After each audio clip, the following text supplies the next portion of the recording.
Hello friends, आपण शिकतोय chapter chemical kinetics standard 12 lecture number आहे 10। लास्ट पिरियडला आपण झिरो ऑर्डर रिॲक्शन आणि त्याच्या संदर्भातल्या कन्सेप्ट लक्षामध्ये घेतलेल्या होत्या। आज आपल्याला सुडो फर्स्ट ऑर्डर रिॲक्शन ही कन्सेप्ट लक्षामध्ये घ्यायची आहे। कोणती? Pseudo first order reaction. आता काय आहे सुडो फर्स्ट ऑर्डर रिॲक्शन हे आपल्याला या ठिकाणी लक्षामध्ये घ्यायचं आहे। एक गोष्ट बघा, काही वेळेला आपल्याला एखाद्या व्यक्तीकडनं जी अपेक्षा असते त्यापेक्षा जेव्हा वेगळं काहीतरी घडतं तेव्हा ती सुडो कन्सेप्ट झालेली आहे असं म्हणायला हरकत नाही।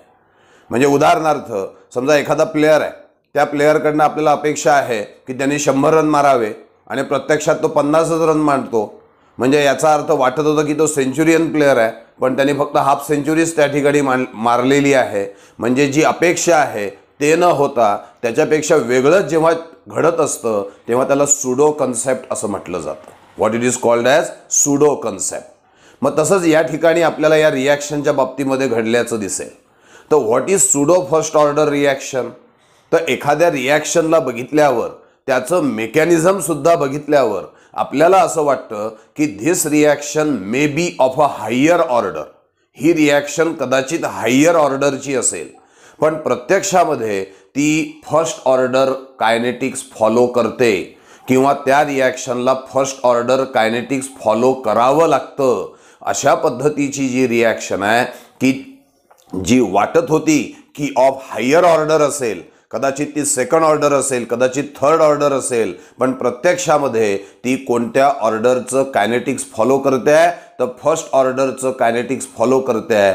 अशा रिॲक्शनला आपण सुडो फर्स्ट ऑर्डर रिॲक्शन असं म्हणत असतो। साध्या भाषेमध्ये काय म्हणता येईल? The reaction expected to show the higher order kinetics. The reaction expected to show the higher order kinetics, but in fact it shows first order kinetics. Reaction कडनं अपेक्षा होती की ती हायर ऑर्डर कायनेटिक्स फॉलो करेल, पण प्रत्यक्षामध्ये त्या रिॲक्शननी फर्स्ट ऑर्डर कायनेटिक्स फॉलो केलेला आहे। अशा रिॲक्शनला सुडो फर्स्ट ऑर्डर रिॲक्शन असं म्हटलं जातं। एक उदाहरण तुमच्या समोर मांडतो। Hydrolysis, acid hydrolysis of ester ही रिॲक्शन आपण लक्षामध्ये घेऊ। बघा, इथे घेतलाय मी इथिल ॲसिटेट जो एस्टर आहे, CH3COO C2H5, याचा आपण ॲसिड हायड्रोलिसिस करणार आहे। डायल्यूट HCl च्या मदतीने आपण ॲसिड हायड्रोलिसिस या ठिकाणी करणार आहोत। ज्या वेळेला रिॲक्शन होते तेव्हा सॉल्व्हंट वॉटर हे त्या ठिकाणी रिॲक्शनमध्ये पार्टिसिपेट होतं आणि रिॲक्शन काय होते? Ethyl acetate when reacts with water then we get acetic acid and ethyl alcohol. तर this is acid hydrolysis of ester. आता ही जी रिॲक्शन तुमच्या समोर दिसते आहे की ethyl acetate when reacts with water in presence of a dilute acid like HCl then we get acetic acid and ethyl alcohol, याला जर का आपण ट्रू रेट लॉ वापरला, म्हणजे याच्या मेकॅनिझमनुसार रेट लॉ जर का वापरला तर याचा रेट लॉ काय येईल? Rate is equals to K dash into concentration of ester into concentration of water. आता कॉन्सन्ट्रेशन ऑफ एस्टर का? कारण ते भाग घेत आहे रिॲक्शन मध्ये। कॉन्सन्ट्रेशन ऑफ वॉटर का? कारण ते सुद्धा रिॲक्शन मध्ये भाग घेत आहे। मग जे जे प्रत्यक्षात रिॲक्शन मध्ये भाग घेतात त्यांचा उल्लेख हा रेट लॉ मध्ये आपण करत असतो। आपण सांगितलंय rate law is a experimental based concept, बरोबर आहे। रेट लॉ मध्ये असेच रिॲक्टन घेतले जातात जे रेट ऑफ द रिॲक्शन मध्ये भाग घेतात, रेट ऑफ द रिॲक्शनला डिसाइड करतात, त्यांचा विचार आपण या ठिकाणी रेट लॉ मध्ये करत असतो।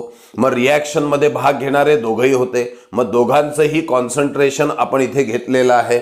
मग रेट लॉ नुसार rate is equals to K dash into concentration of CH3COO C2H5 into concentration of H2O। म्हणजे याच्यावरनं तर आपल्याला असं वाटतं की reaction is expected to have second order kinetics. Reaction कशाप्रमाणे वागणार आहे? तर सेकंड ऑर्डर प्रमाणे वागायला पाहिजे, कारण दोघांचं कॉन्सन्ट्रेशन आपल्याला दिसतंय। पण प्रत्यक्षामध्ये ही रिॲक्शन फर्स्ट ऑर्डर कायनेटिक्सच फॉलो करते। However the reaction is found to follow the first order kinetics. आता तुमच्या मनात प्रश्न येईल की रेट लॉ सांगतोय की ही सेकंड ऑर्डर रिॲक्शन आहे आणि आपण आता विचार करतोय की नाही प्रत्यक्षात ही फर्स्ट ऑर्डर कायनेटिक्स फॉलो करते, तर ही फर्स्ट ऑर्डर कायनेटिक्स कशी काय फॉलो करते हे आपल्याला लक्षामध्ये घ्यायचं आहे.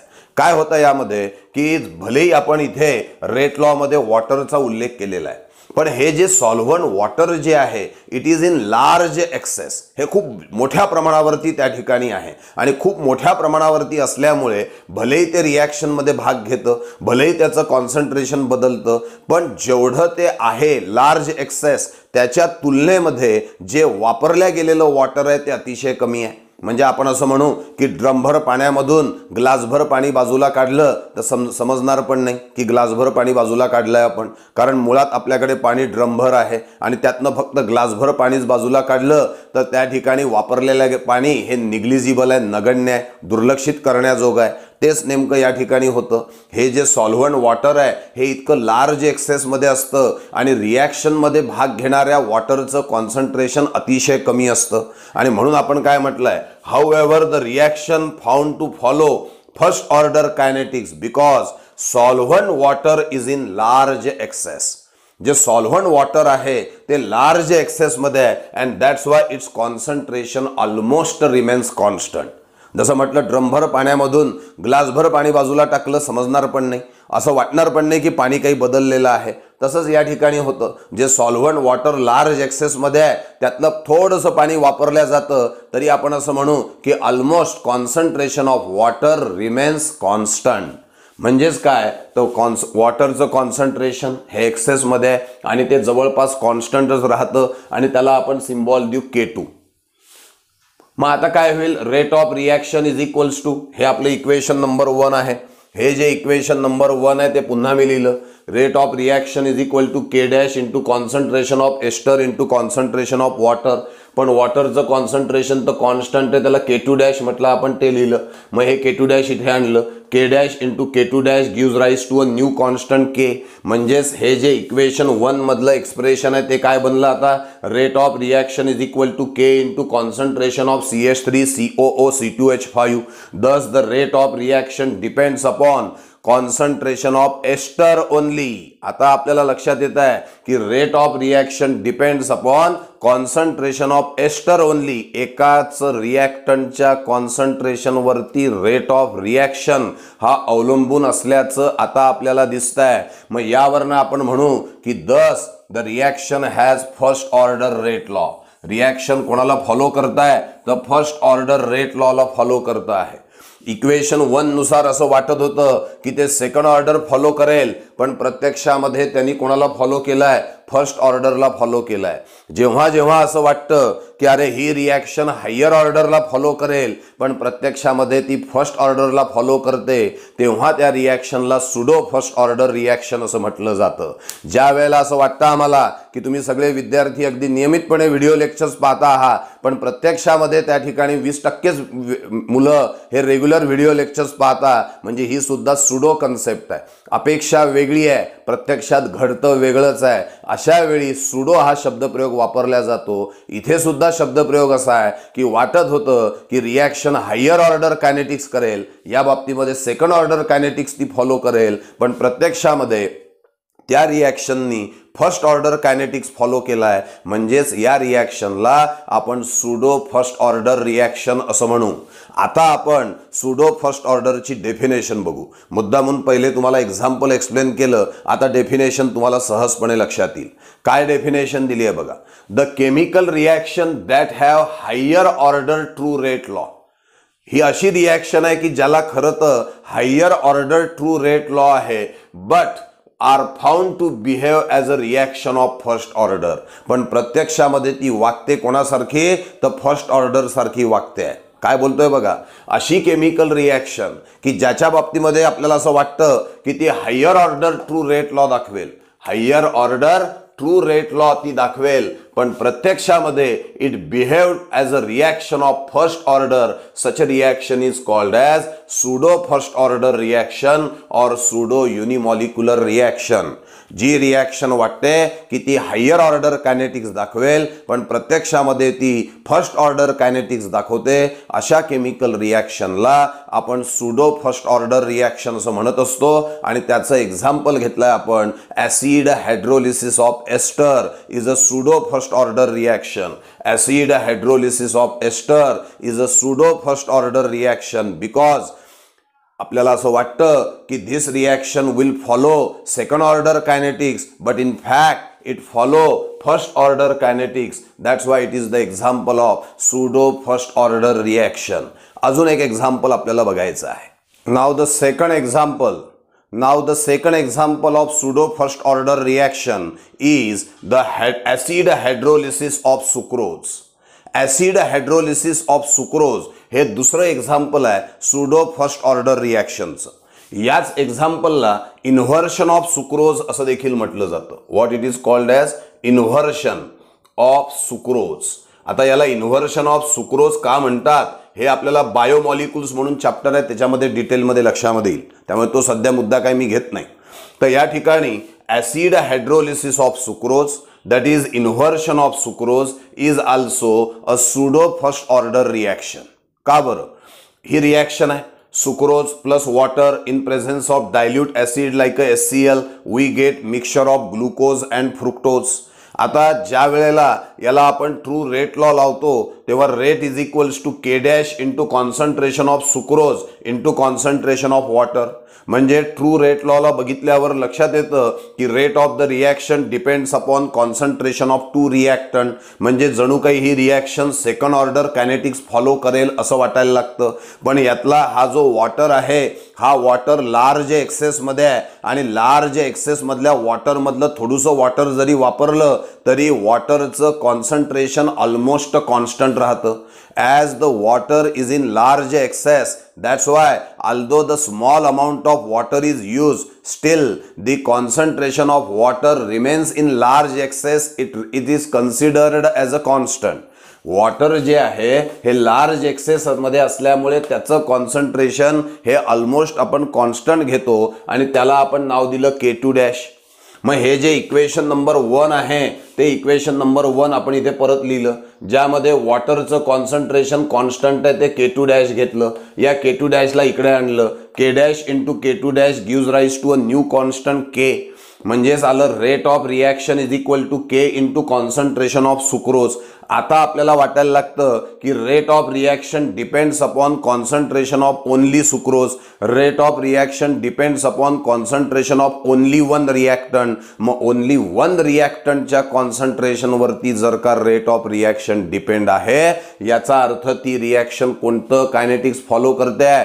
First order kinetics. इथे पाहिल्यावर वाटत होतं की सेकंड ऑर्डर कायनेटिक्स फॉलो करेल, पण प्रत्यक्षात जेव्हा खोलात जाऊन अभ्यास केला तेव्हा लक्षात आलं की अरे नाही, ही तर फर्स्ट ऑर्डर कायनेटिक्स फॉलो करते आहे. म्हणजे ही अशी रिॲक्शन आहे की पाहताना असं वाटतं की हायर ऑर्डर कायनेटिक्स फॉलो करेल, पण प्रत्यक्षामध्ये ती लोअर ऑर्डर कायनेटिक्स फॉलो करते आहे, म्हणजे फर्स्ट ऑर्डर कायनेटिक्स फॉलो करते आहे. अशा रिॲक्शनला सुडो फर्स्ट ऑर्डर रिॲक्शन असं म्हटलं जातं. मी तुमच्यासमोर 2 एक्झाम्पल मांडलेले आहे. पहिलं एक्झाम्पल होतं ॲसिड हायड्रोलिसिस ऑफ एस्टर आणि दुसरं होतं acid hydrolysis of sucrose. Both are the example of pseudo first order reaction. एक सहज माहिती म्हणून गोष्ट सांगतो, आपण ॲसिड हायड्रोलिसिस ऑफ एस्टरला सुडो फर्स्ट ऑर्डर म्हटलंय. अजून एक रिॲक्शन तुम्ही ऑर्गॅनिक केमिस्ट्रीमध्ये शिकता, ती आहे अल्कलाइन हायड्रोलिसिस ऑफ एस्टर. ती काय रिॲक्शन आहे तुमच्यासमोर लिहितो बघा. CH3COO C2H5 plus alkaline hydrolysis मध्ये NaOH स्वतः भाग घेतो आणि आपल्याला मिळतं CH3COONA प्लस C2H5OH. अशा पद्धतीने रिॲक्शन झाल्याचं दिसतं. This is alkaline hydrolysis. Alkaline hydrolysis of ester. हे एस्टरचं अल्कलाइन हायड्रोलिसिस आहे. यातला जेव्हा आपण रेट लॉ लावू तर ते रेट लॉ काय होईल बघा. According to rate law, rate is equals to K into concentration of CH3COO C2H5 into concentration of NaOH. Okay, तर या ठिकाणी rate of the reaction depends upon concentration of two reactant and that's why it is second order reaction. ही जी reaction आहे ही rate law नुसार second order reaction वाटते आणि प्रत्यक्षात सुद्धा ती सेकंड ऑर्डर रिएक्शन म्हणूनच काम करते. म्हणजे alkaline hydrolysis of ester it is not a example of pseudo first order reaction. Acid hydrolysis of ester pseudo first order आहे. का बरं? ऍसिड हायड्रोलिसिस ऑफ एस्टर पाहताना वाटते सेकंड ऑर्डरची आहे, वागते फर्स्ट ऑर्डर सारखी. ऍसिड हायड्रोलिसिस ऑफ सुक्रोज हे पण सुडो फर्स्ट ऑर्डर रिएक्शन आहे. का बरं? पाहताना वाटतं सेकंड ऑर्डर फॉलो करेल, प्रत्यक्षात फर्स्ट ऑर्डर फॉलो करताय. पण हे जे अल्कलाइन हायड्रोलिसिस ऑफ एस्टर आहे पाहताना रेट लॉ वरनं वाटतं की हे सेकंड ऑर्डर कायनेटिक्स फॉलो करतंय आणि खरंच ते सेकंड ऑर्डर कायनेटिक्स फॉलो करतं. म्हणजे अल्कलाइन हायड्रोलिसिस ऑफ एस्टर हे सुडो फर्स्ट ऑर्डर रिएक्शनचं एक्झाम्पल नाही. ऍसिड हायड्रोलिसिस ऑफ एस्टर हे सुडो फर्स्ट ऑर्डर रिएक्शन आहे. अल्कलाइन हायड्रोलिसिस ऑफ एस्टर ही प्युअरली सेकंड ऑर्डर कायनेटिक्सला फॉलो करते. समजते कन्सेप्ट ही? तर all this is about the pseudo first order reaction. आत्ताच आपण acid hydrolysis of ester as a pseudo first order reaction म्हणून बघितलं होतं. समजा आपल्याला या ऍसिड हायड्रोलिसिस ऑफ एस्टर या रिॲक्शनचा रेट कॉन्स्टंट काढायचा असेल आणि तोही टायट्रेशन मेथडनी काढायचा असेल तर तो कशा पद्धतीने काढला जातो हे आपल्याला थोडक्यामध्ये लक्षात घ्यायचं आहे. याच्यावरती प्रॉब्लेम येत असतं म्हणून एक फॉर्म्युला या ठिकाणी आपण डिराईव्ह करून ठेवतो आहोत. त्या फॉर्म्युलाचा डायरेक्टली उपयोग प्रॉब्लेम सोडवण्यासाठी केला जाऊ शकतो. बघा, ही जी रिॲक्शन आहे ऍसिड हायड्रोलिसिस ऑफ एस्टर ही सुडो फर्स्ट ऑर्डर रिॲक्शन आहे. म्हणजे it follow first order kinetics, हे लक्षात ठेवा. आता काय करायचं, जेव्हा ही रिॲक्शन सुरू होईल तेव्हा काय असेल, सुरुवातीला तुम्ही एस्टर घेणार, तुम्ही डायल्यूट HCl घेणार म्हणजे पाण्यासकट HCl घेणार आणि ते राऊंड बॉटम फ्लास्कमध्ये आपण घेणार. त्याला रिॲक्शन मिक्सचर म्हणू आपण. काय काय रिॲक्शन मिक्सचरमध्ये सांगा, तर एस्टर आहे आणि डायल्यूट HCl आहे. हे तुमच्या त्या रिॲक्शन मिक्सचरमध्ये सुरुवातीला, अजून रिॲक्शन सुरू व्हायची आहे. मग ते जे मिक्सचर आपण घेतलेलं आहे that is called as reaction mixture. मग ते जे इनिशियली असणारं रिॲक्शन मिक्सचर आहे which contain only ester and dilute HCl, आपण काय करू, त्यातला काही भाग जो आहे काय केलं आपण, at the start of the reaction some part of the reaction mixture is taken separately. या दोघांचं जे मिक्सचर आहे ते आपण सुरुवातीला थोडंसं बाजूला काढून घेतलं आणि बाजूला काढून त्याचं टायट्रेशन केलं आपण अल्कली सोबत.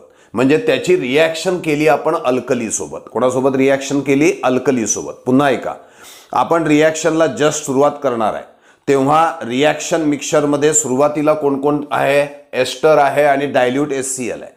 ते जे रिॲक्शन मिक्सचर आहे त्यातला काही पार्ट आपण बाजूला काढला आणि त्याचं टायट्रेशन, त्याची रिॲक्शन कोणासोबत केली, अल्कली सोबत. आणि अल्कलीच्या मदतीने त्या रिॲक्शन मिक्सचरला आपण न्यूट्रलाइज करायचा प्रयत्न केला. मग त्याला न्यूट्रलाइज करण्यासाठी किती अल्कली लागला बघा. amount of alkali required to neutralize the reaction mixture which contain ester and HCl, तर तो लागला समजा V0. V0 is the initial amount of alkali, required to neutralize the reaction mixture at the start of the reaction. मग reaction सुरू झाली. Reaction सुरू झाल्यानंतर हळूहळू एस्टर कमी कमी होत जाईल, ऍसिड आणि अल्कोहोल तयार होत जाईल. In the middle of the reaction अर्ध्यावरती म्हणजे काही भागात झालेला रिॲक्शनचा आफ्टर टाइम टी, किती वेळानंतर, आफ्टर टाइम टी, आता आपल्याकडे रिॲक्शन मिक्सचर आहे. कोण कोण असेल रिॲक्शन मिक्सचरमध्ये? उरलेला ester, HCl as it is, तो तर काही कमी जास्त होणार नाही, तो कॅटलिस्ट आहे. तयार झालेला ऍसिड आणि तयार झालेला अल्कोहोल, म्हणजे चौघ जण आहे मिक्सचरमध्ये. आता उरलेला एस्टर, तयार झालेला ऍसिड, तयार झालेला अल्कोहोल आणि सुरुवातीपासून जैसे थे असलेला HCl, हा रिॲक्शन मिक्सचरमध्ये आपल्याकडे आहे. त्या रिॲक्शन मिक्सचर मधला थोडासा भाग बाजूला काढा आणि त्याचं टायट्रेशन पुन्हा अल्कली सोबत करा, त्याची रिॲक्शन अल्कली सोबत करा. आता त्या रिॲक्शन मिक्सचरला पूर्णपणे न्यूट्रलाइज करण्यासाठी लागलेला जो अल्कली आहे तो समजा VT आहे. What is VT? It is the volume of alkali which is require to neutralise the reaction mixture at the middle of the reaction.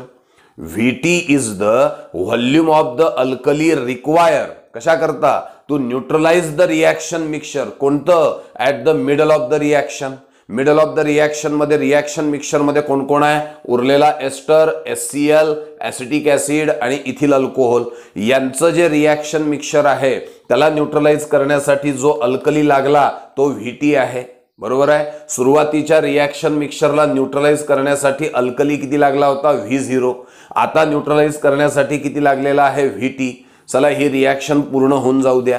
Reaction पूर्ण झाली म्हणजे एस्टर संपला, तो पूर्णपणे कन्वर्ट झाला अल्कोहोल आणि ॲसिटिक ॲसिड मध्ये. आता at the end of the reaction तुमच्याकडे जे रिॲक्शन मिक्सचर आहे त्यात कोण कोण असेल? हा तर संपला. डायल्यूट HCl पहिल्यापासून जेवढा आहे तेवढाच आहे. ॲसिटिक ॲसिड आणि अल्कोहोल आहे. हे तिघ जण आता रिॲक्शन मिक्सचर मध्ये आहे. त्या रिॲक्शन मिक्सचर मधला काही भाग बाजूला काढला आणि त्याचं टायट्रेशन पुन्हा अल्कली सोबत केलं. मग किती अल्कली लागला न्यूट्रलाइज करण्यासाठी? तर त्याला म्हणू आपण V infinity. What is V infinity? V infinity is the volume of alkali required to neutralize the reaction mixture at the end of the reaction. हा झाला V infinity. बघा पुन्हा लक्ष द्या. आपण ही रिॲक्शन सुरू केली आहे ॲसिड हायड्रोलिसिस ऑफ एस्टर. 3 भागांमध्ये 3 स्टेजेसला या रिॲक्शनला आपण बघणार आहे. Start of the reaction, middle of the reaction, end of the reaction. 3 वेळेला रिॲक्शन मिक्सचर आपल्याकडे आहे, पण तिन्ही वेळेला रिॲक्शन मिक्सचर मध्ये असणारे घटक वेगवेगळे. सुरुवातीला जे रिॲक्शन मिक्सचर आहे त्यामध्ये एस्टर आणि HCl असेल. मध्य at the middle of the reaction त्या रिॲक्शन मिक्सचर मध्ये उरलेला ester, HCl as it is, acetic acid आणि इथिल अल्कोहोल असेल. At the end of the reaction ester नसेलच, त्यात HCl असेल, ॲसिटिक ॲसिड असेल, इथिल अल्कोहोल असेल. बघा 3 स्टेजेसचं रिॲक्शन मिक्सचर आहे. सुरुवातीला एस्टर HCl, नंतर ester HCl, acetic acid, ethyl alcohol आणि शेवटी HCl, ॲसिटिक ॲसिड आणि इथिल अल्कोहोल असं 3 स्टेजेसचं रिॲक्शन मिक्सचर आपण घेतलं. तिन्ही स्टेजेसमध्ये काय करायचं? रिॲक्शन मधनं थोडासा भाग बाजूला काढायचा आणि त्याचं टायट्रेशन करायचं अल्कली सोबत. आणि या रिॲक्शन मिक्सचरला न्यूट्रलाइज करण्यासाठी किती अल्कली लागला हे नोट डाऊन करायचं. तर पहिल्या रिॲक्शन मिक्सचरला, सुरुवातीच्या रिॲक्शन मिक्सचरला न्यूट्रलाइज करण्यासाठी किती अल्कली लागला होता? V0.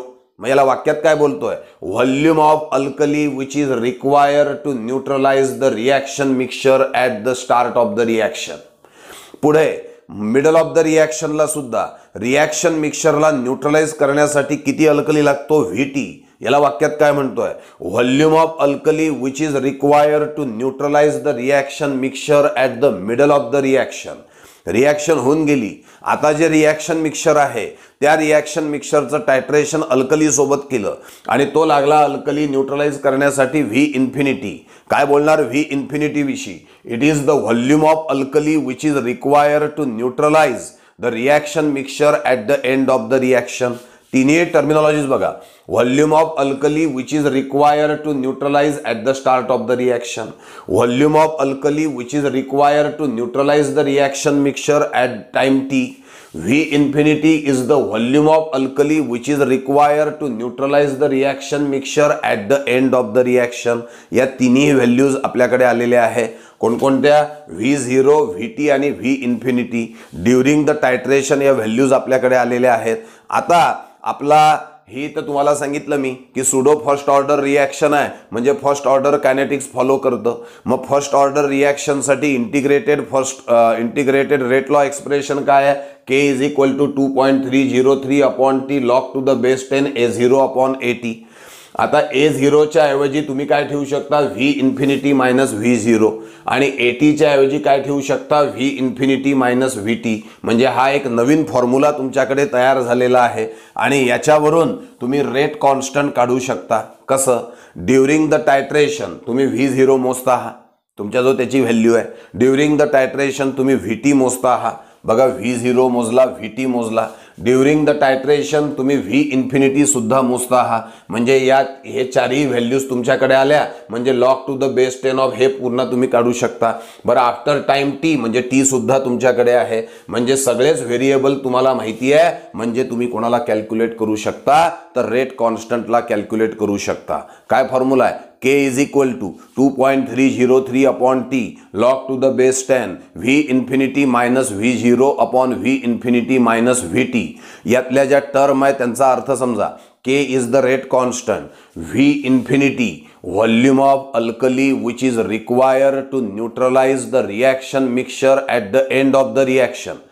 V0 volume of alkali which is required to neutralize the reaction mixture at the start of the reaction. Vt, it is the volume of the alkali which is required to neutralize the reaction mixture after time t. All these values are easily calculated during the titration. टायट्रेशनच्या दरम्यान आपण या values सहजपणे note down करू शकतो, म्हणजे या सगळ्या values आपल्याकडे आहेत, त्यामुळे रेट कॉन्स्टंट आपल्याला काढता येईल. आता याच्यावरती प्रॉब्लेम कसं येतं? प्रॉब्लेममध्ये तुम्हाला डाटा दिलेला असतो आणि त्या डाटामध्ये तुम्हाला V0, VT आणि V इन्फिनिटीच्या व्हॅल्यू दिलेल्या असतात, टाइम पण दिलेला असतो आणि रेट कॉन्स्टंट काढायचा असतो. काही नाही, डाटा बघायचा, V0ची व्हॅल्यू ठेवायची, VTची व्हॅल्यू ठेवायची, V इन्फिनिटीची ठेवायची, टाइम ठेवायचा आणि सिंपल मॅथमॅटिकल कॅल्क्युलेशन करायचे आणि रेट कॉन्स्टंट काढायचा. अशा तऱ्हेने आपण व्हॉल्युमेट्रिक ॲनालिसिस म्हणजे टायट्रेशनच्या मदतीने आपण calculation of rate constant of acid hydrolysis of ester by titration method सहजपणे करू शकतो. याच्यावरचं प्रॉब्लेम आपल्याला सोडवायला येणार आहे, ते आपण भविष्यामध्ये सोडवूच. लक्षात येत आहे ना हे? आता आपल्याला एक नवीन कन्सेप्ट लक्षामध्ये घ्यायची आहे, ती आहे integrated rate law for the gaseous phase reaction. Integrated rate law for the gaseous phase reaction, अर्थात ही गॅसियस फेज रिॲक्शन आपण फर्स्ट ऑर्डर रिॲक्शन घेणार आहोत. आता गॅसियस फेज रिॲक्शनचा अर्थ काय, की जेवढे काही रिॲक्टन आणि प्रॉडक्ट आहे हे सगळे गॅसियस स्टेटमध्ये असतील. मग बघा या ठिकाणी A gives B plus C. A हा रिॲक्टंट आहे, B आणि C हा प्रॉडक्ट आहे. A पण गॅसियस स्टेटमध्ये, B आणि C सुद्धा गॅसियस स्टेटमध्ये आहे. ही आपण first order gaseous phase reaction इथे लिहिलेली आहे. यामध्ये रिॲक्शनच्या सुरुवातीला फक्त रिॲक्टंट आपल्याकडे असेल आणि फक्त रिॲक्टंट आपल्याकडे जर का आहे तर त्याचंच प्रेशर फक्त अस्तित्वात असेल. Pi is the initial pressure of A. म्हणजे प्रेशर ऑफ A किती आहे सुरुवातीला, तर Pi एवढं आहे. आता ही रिॲक्शन सुरू झाली. रिॲक्शन सुरू झाली म्हणजे A थोडा कमी होईल, B आणि C तयार झाल्याचं आपल्याला दिसेल. म्हणजे आफ्टर टाइम T आपल्याकडे कमी झालेला A आहे आणि तयार झालेले B आणि C सुद्धा आहे. अशा वेळेला total pressure PT is the sum of the partial pressure of A plus partial pressure of B plus partial pressure of C. Total pressure म्हणजे रिॲक्टंट आणि प्रॉडक्ट यांच्या सगळ्यांच्या प्रेशरची बेरीज असेल. रिॲक्टंट आहे A, प्रॉडक्ट आहे B आणि C, मग यांच्या प्रेशरची बेरीज PT is equal to total pressure is equal to PA plus PB plus PC. What is PA, PB, PC? They are the partial pressures of A, B and C respectively. ठीक आहे. आता सुरुवातीला initial pressure किती सांगितलं होतं आपण याचं PI. Reaction सुरू झाली म्हणजे याचं प्रेशर कमी होईल आणि ते समजा कमी झालं X नी. कितीने कमी झालं? X. आता B आणि C हे 1 मोल मिळतात आहे. मग जर का याचं प्रेशर X नी कमी झालं तर B चं प्रेशर X नी वाढेल आणि C चं पण प्रेशर X नी वाढेल. बघा काय म्हणतात आहे, if X atmosphere be decrease in pressure of A at time T. Time T नंतर A चं प्रेशर X ॲटमॉस्फिअरनी समजा कमी झालं तर B आणि C जर का 1 मोल असतील तर अशा वेळेला B आणि C चं प्रेशर हे तेवढ्यानीच म्हणजे X नी वाढल्याचं आपल्याला दिसून येणार आहे. आणि म्हणून आपण पुन्हा एकदा इथे काय लिहिलंय बघा, ही गॅसियस फेज रिॲक्शन लिहिली मी. A gas gives B gas plus C gas. सुरुवातीला म्हणजे time T is equals to 0 असताना याचं प्रेशर किती होतं? PI ॲटमॉस्फिअर आणि प्रॉडक्ट तयारच झाले नव्हते म्हणजे त्यांचं प्रेशर किती होतं? 0 ॲटमॉस्फिअर. आता रिॲक्शन सुरू झाली, याचं प्रेशर X नी कमी झालं म्हणजे याचं झालं आता PI मायनस X. तर बीचं असेल एक्स, सीचं पण किती असेल एक्स. आता total pressure is the sum of partial pressure of A plus partial pressure of B plus partial pressure of C, या तिघांची बेरीज आहे. मग याचं पार्शियल प्रेशर आहे पी आय मायनस एक्स, बरोबर आहे, ॲट टाइम टी. याचा आहे एक्स, याचा आहे एक्स, म्हणजेच total pressure P T is equal to P I minus X plus X plus X. सोडवल्यानंतर येतं X P T is equals to P I plus X, म्हणजेच X is equal to P T minus P I. X is equals to P T minus P I. नाव हे जे आहे, what is this? This is the pressure of A. Partial pressure of A आहे. मग partial pressure of A is equal to P I minus X. मग P A is equals to P I minus X, पण एक्सची value काय आहे? P T minus P I. ठेवा इथे. Then we have P A is equals to P I minus of P T minus P I. Solve केलं. P A is equals to twice of P I minus P T at time T. Time T ला pressure of ए हे काय असेल? Twice of P I minus P T. एवढं असल्याचं आपल्याला दिसेल. आता ही फर्स्ट ऑर्डर रिॲक्शन आहे, म्हणजे इंटिग्रेटेड रेट लॉ एक्सप्रेशन काय आपलं original K is equal to 2.303 upon T log to the base 10 A0 upon AT. A0 म्हणजे इनिशियल कॉन्सन्ट्रेशन आणि AT म्हणजे कॉन्सन्ट्रेशन ॲट टाइम टी आहे. पण आता तर गॅसियस रिॲक्शन आहे, त्यामुळे concentration is replaced by pressure. मग इथे असेल तुमचं इनिशियल प्रेशर. इनिशियल प्रेशर किती आहे तुमचं? पी आय, बघा लिहिलं. आणि इथे असेल तुमचं pressure of the reactant remain after time T. काय बोलतोय लक्ष द्या. एटी काय होतं? A T is the concentration of reactant remain after time T. Remain after time T. मी याच्या आधी पण या शब्दावर जोर देत होतो. आता कॉन्सन्ट्रेशन नाही आहे, प्रेशर आहे, कारण गॅस आहे. मग काय म्हणाल इथे? What is eighty? याच्याऐवजी काय लिहिणार? It is the pressure of the reactant remain after time T. मग this is the pressure of the reactant remain after time T, म्हणजे इथे पी ए यायला पाहिजे. मग पी ए म्हणजेच कोण आहे? Twice of P I minus P T after time T इथे आपण ठेवलाय. म्हणजे आलं K is equal to 2.303 upon T log to the base 10 P I upon twice of P I minus P T. याच्यावरती सुद्धा प्रॉब्लेम्स आपल्याला सोडवावे लागतील. तुम्हाला काय करतील? एखादी रिॲक्शन देतील. रिॲक्शन दिल्यानंतर रिॲक्टंटचं इनिशियल प्रेशर देतील, म्हणजे पी आय देतील, आणि त्याचबरोबर टोटल प्रेशर तुम्हाला देतील. मग काय? पी आय आहे म्हणजे हे झालं, टोटल प्रेशर दिलेलं आहे आफ्टर टाइम टी. मग तुम्ही सहजपणे रेट कॉन्स्टंट काढू शकता. हे काय शिकवतोय आपण? Integrated rate law for the gas phase reaction.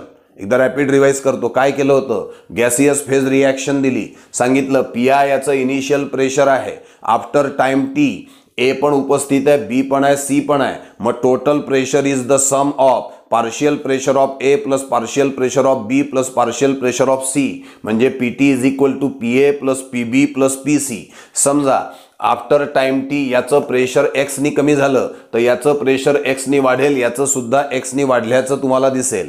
पुन्हा एकदा रिॲक्शन लिहिली होती आपण. टी इज इक्वल टू 0 असताना याचं इनिशियल प्रेशर पी आय आहे, हे तयारच नाही म्हणून 0 आहे. आफ्टर टाइम टी याचं प्रेशर एक्सनी कमी झालं म्हणजे झालं ते पी आय मायनस एक्स. मग याचं एक्स, याचं X. Total pressure is the sum of partial pressure of reactant and product, म्हणजे total pressure is equal to P I minus X plus X plus X, म्हणजेच P T is equal to P I plus X, म्हणजे X is equal to P T minus P I. आता हे आहे partial pressure of A, म्हणजे P A is equal to P I minus X. पण एक्सची value इथे put up केली आपण, म्हणजे P A is equal to twice of P I minus P T after time T. This is the pressure of the reactant after time T. Pressure of the reactant after time T. आता या फॉर्म्युल्यामध्ये A0 म्हणजे initial pressure म्हणू आपण, ते P I, आणि AT म्हणजे pressure of the reactant after time T, म्हणजे P ए आहे. म्हणजे इथे खरं तर P I upon P A यायला पाहिजे. P A is the partial pressure of the reactant after time T, पण पी ए म्हणजेच काय आहे? Twice of P I minus P T.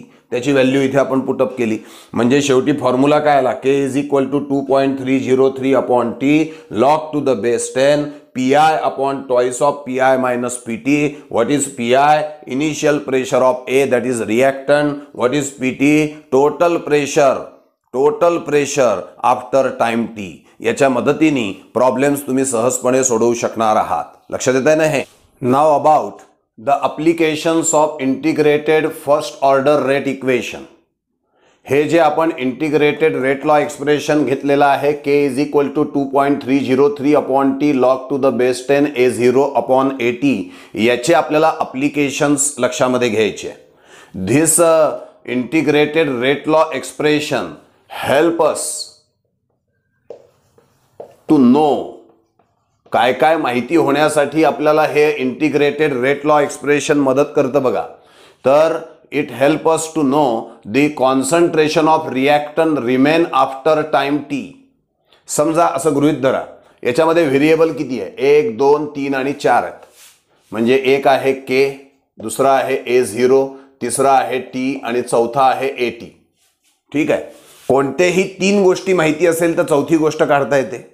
म्हणजे जर का तुम्हाला के माहिती आहे, a0 माहिती आहे, टाइम माहिती आहे, तर त्या टाइम नंतर किती रिॲक्टन उरलेलं असेल हे तुम्ही काढू शकता.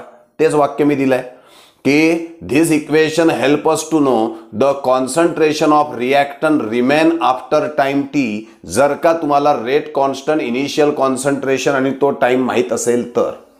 पहिलं अप्लिकेशन झालं. Integrated rate law expression help us to know the concentration of reactant remain after time T. दुसरं टाइम. आता समजा तुम्हाला या ठिकाणी के दिलाय, a0 दिलाय, at दिलाय. म्हणजे रेट कॉन्स्टंट आहे. सुरुवातीचं कॉन्सन्ट्रेशन आहे समजा उदाहरणार्थ घेतलं 50, नंतरचं कॉन्सन्ट्रेशन आहे 30. तर 50चं कॉन्सन्ट्रेशन 30 होण्यासाठी किती वेळ लागेल हे सुद्धा आपण काढू शकतो. मग काय वाक्यात दिलाय, time require to decrease the concentration of reactant to particular value. Time require to decrease the concentration of reactant to particular value. इथे उदाहरणार्थ 50 कॉन्सन्ट्रेशनचं 30 कॉन्सन्ट्रेशन होण्यासाठी किती वेळ लागेल याच्यासाठी सुद्धा आपल्याला हे मदत करत असतं. दुसरं. तिसऱ्या वेळेला असं गृहीत धरा की तुम्हाला a0 माहिती आहे, टी माहिती आहे, at माहिती आहे. म्हणजे काय काढता येईल, K. It help us to know the rate constant of the first order reaction. बरं, जर का रेट कॉन्स्टंट माहिती असेल तर या फॉर्म्युल्यामध्ये टाका, तुम्हाला हाफ लाईफ सुद्धा मिळू शकतो. म्हणजे काय काय मिळालंय याच्याकडे पाहूनच सांगायचं. Concentration of reactant remain after time T आपण काढू शकतो. Time require to decrease the concentration of reactant from initial concentration to the particular value. Help us to know the rate constant and help us to know the half life. एवढ्या 4 गोष्टी आपण सध्या सांगितल्या. Even एक गोष्ट सांगतो की एखादी रिॲक्शन आहे, ती रिॲक्शन फर्स्ट ऑर्डर रिॲक्शन आहे किंवा नाही हे सुद्धा आपण ग्राफिकल मेथडनी सांगू शकतो. जी रिॲक्शन तुम्हाला दिलेली आहे त्या रिॲक्शनचं तुम्ही काय करा, त्या रिॲक्शनचा तुमच्याकडे log to the base 10 of at पाहिजे. म्हणजेच log to the base 10 of at म्हणजे काय, तर concentration of रिॲक्टन after time T याचा डाटा तुमच्याकडे पाहिजे. After time T. मग काय करायचं, log to the base 10 of at आणि t या दोघांमध्ये ग्राफ प्लॉट करा. या दोघांमध्ये ग्राफ प्लॉट केल्यावरती त्या गिव्हन रिॲक्शन करता जर का तुम्हाला स्ट्रेट लाईन मिळाली तर समजायचं ती रिॲक्शन फर्स्ट ऑर्डरची आहे. हा जो भाग आहे हा मी लेक्चर नंबर 8 मध्ये घेतलेला आहे केमिकल कायनेटिक्सच्या. थोडं मागच्या लेक्चरवर जाल ते बघा आणि मग पुन्हा याचा विचार करा, तुम्हाला समजेल. काय दिलंय बघा, to decide whether the given reaction is first order or not by graphical method आणि इंटिग्रेटेड रेट लॉ एक्सप्रेशन. म्हणजे इंटिग्रेटेड रेट लॉ एक्सप्रेशन आणि ग्राफिकल मेथडच्या मदतीने तुम्ही एखादी रिॲक्शन फर्स्ट ऑर्डरची आहे किंवा नाही हे सहजपणे ओळखू शकता. आपलं इंटिग्रेटेड रेट लॉ एक्सप्रेशन असं आहे, याला आपण या पद्धतीने कन्व्हर्ट करू शकतो. मी लेक्चर नंबर 8 मध्ये घेतलाय कसं कन्व्हर्ट करायचं ते. मग काय झालं, हा झाला तुमचा y आणि हा झाला x ॲक्सिस. y ॲक्सिस वर log to the base 10 of at आणि x ॲक्सिस वर t. तर जी गिव्हन रिॲक्शन आहे त्या गिव्हन रिॲक्शन मध्ये हे 2 डाटा तुम्ही कलेक्ट करा during the progress of the reaction. आणि during the progress of the reaction हे 2 डाटा कलेक्ट करा आणि त्याच्यामध्ये ग्राफ प्लॉट करा. ग्राफ प्लॉट केल्यानंतर जर का स्ट्रेट लाईन मिळाली, plot the graph between log to the base 10 of at versus t. If we get a straight line then the given reaction is of first order. पण जर का तुम्हाला straight लाईनच्या ऐवजी कर्व मिळाला तर समजून घ्या ती रिॲक्शन फर्स्ट ऑर्डरची नाही. कोणत्या ऑर्डरची आहे ते नाही सांगता येणार, पण ती फर्स्ट ऑर्डरची नाही एवढं निश्चितपणे सांगता येईल. कोणामध्ये दिलेल्या रिॲक्शनचा कोणामध्ये ग्राफ प्लॉट करायचा, log to the base 10 of AT versus T मध्ये. जर का स्ट्रेट लाईन मिळाली तर ती रिॲक्शन फर्स्ट ऑर्डरची आहे, अदरवाईज ती फर्स्ट ऑर्डरची नाही. अजून एका मार्गाने करता येतं. हे जे तुमचं एक्सप्रेशन आहे याला या पद्धतीने कन्वर्ट करा. पुन्हा लेक्चर नंबर 8 मध्ये याचे तुम्हाला पाळमुळं दिसतील. तर log to the base 10 of A0 upon AT is equal to K upon 2.303T. तुम्ही ग्राफ प्लॉट करा. हा y आणि हा x y ॲक्सिस वर आहे log to the base 10 of A0 upon AT, x axis वर आहे T. दिलेल्या रिॲक्शनचा हा डाटा जमा करा. टाइम T ला log to the base 10 of A0 upon AT च्या व्हॅल्यूज कलेक्ट करा during the progress of the reaction आणि त्या डाटावरून ग्राफ प्लॉट करा. जर का तुम्हाला straight line passing through the origin मिळाली समजून घ्या ती रिॲक्शन फर्स्ट ऑर्डरची आहे, आणि स्ट्रेट लाईन न मिळता कर्व मिळाला समजायचं ती फर्स्ट ऑर्डरची नाही. समजताय? किती ॲप्लिकेशन सांगितले इंटिग्रेटेड रेट लॉ एक्सप्रेशनचे 5. पहिलं, concentration of reactant remain after time T. Time required to decrease the concentration of reactant to a particular value. तिसरं, रेट कॉन्स्टंट काढू शकतो आपण. चौथं, हाफ लाईफ पिरियड काढू शकतो आपण. पाचवं, दिलेली रिॲक्शन ही फर्स्ट ऑर्डरची आहे किंवा नाही हे शोधू शकतो. अर्थात त्यासाठी तुम्हाला ग्राफिकल मेथड वापरावी लागेल. लक्षात येतोय आजचं लेक्चर हे आपण बऱ्याचशा गोष्टींवरती आज प्रकाश टाकलेला आहे. व्यवस्थित लेक्चर वाचा. या ठिकाणी केमिकल कायनेटिक्सचं वैशिष्ट्य आहे, लेक्चर वाचता वाचता जर का तुम्ही ते लिहून बघितलं तर तुम्हाला ते जास्त लक्षामध्ये राहील. Okay, thank you.